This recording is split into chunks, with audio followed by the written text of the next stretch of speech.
السلام علیکم۔ تقویٰ T V کے ناظرین، آج ہم آپ کو ایک بہت ہی پیارا واقعہ سناتے ہیں۔ ایک شخص کے ہاں صرف بیٹیاں تھیں۔ ہر مرتبہ اس کو امید ہوتی کہ اب تو بیٹا پیدا ہوگا، مگر ہر بار بیٹی ہی پیدا ہوتی۔ اس طرح اس کے ہاں یک کے بعد دیگرے 6 بیٹیاں ہو گئیں۔ اس کی بیوی کے ہاں پھر ولادت متوقع تھی۔ وہ ڈر رہا تھا کہ کہیں پھر لڑکی پیدا نہ ہو جائے۔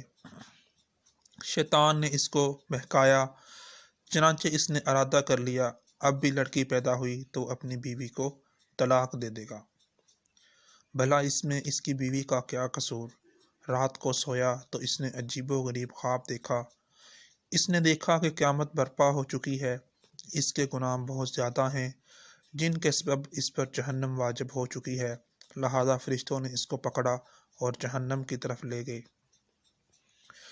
پہلے دروازے پر گئے تو دیکھا کہ اس کی ایک بیٹی وہاں کھڑی تھی جس نے اسے جہنم میں جانے سے روک دیا۔ فرشتے اسے لے کر دوسرے دروازے پر چلے گئے۔ وہاں اس کی دوسری بیٹی کھڑی تھی جو اس کے لیے آڑ بن گئی۔ اب وہ تیسرے دروازے پر اسے لے گئے۔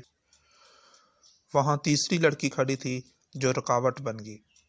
اس طرح فرشتے جس دروازے پر بھی اس کو لے کر جاتے، وہاں اس کی ایک بیٹی کھڑی ہوتی جو اس کا دفاع کرتی اور جہنم میں جانے سے روک دیتی۔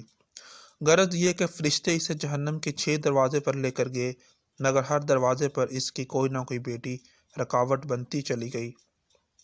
اب 7واں دروازہ باقی تھا۔ فرشتے اس کو لے کر اس دروازے کی طرف چل دیے۔ اس پر گھبراہٹ طاری ہوئی کہ اس دروازے پر میرے لیے رکاوٹ کون بنے گا۔ اس سے معلوم ہو گیا کہ جو نیت اس نے کی تھی غلط تھی، وہ شیطان کے بہکاوے میں آ گیا تھا۔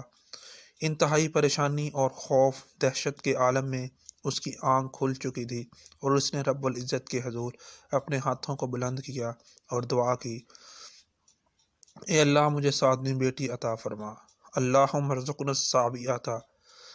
اس لیے جن لوگوں کا قضاء و قدر پر ایمان ہے، انہیں لڑکیوں کی پیدائش پر رنجیدہ خاطر ہونے کی بجائے خوش ہونا چاہیے۔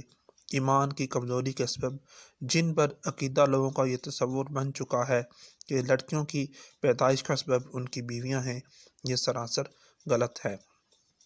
اس میں بیویوں کا یا خود ان کا کوئی عمل دخل نہیں، بلکہ میاں بیوی تو صرف ایک ذریعہ ہے، پیدا کرنے والی ہستی تو صرف اللہ وحدہ لا شریک ہے۔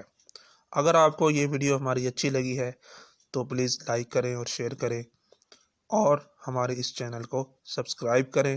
شکریہ۔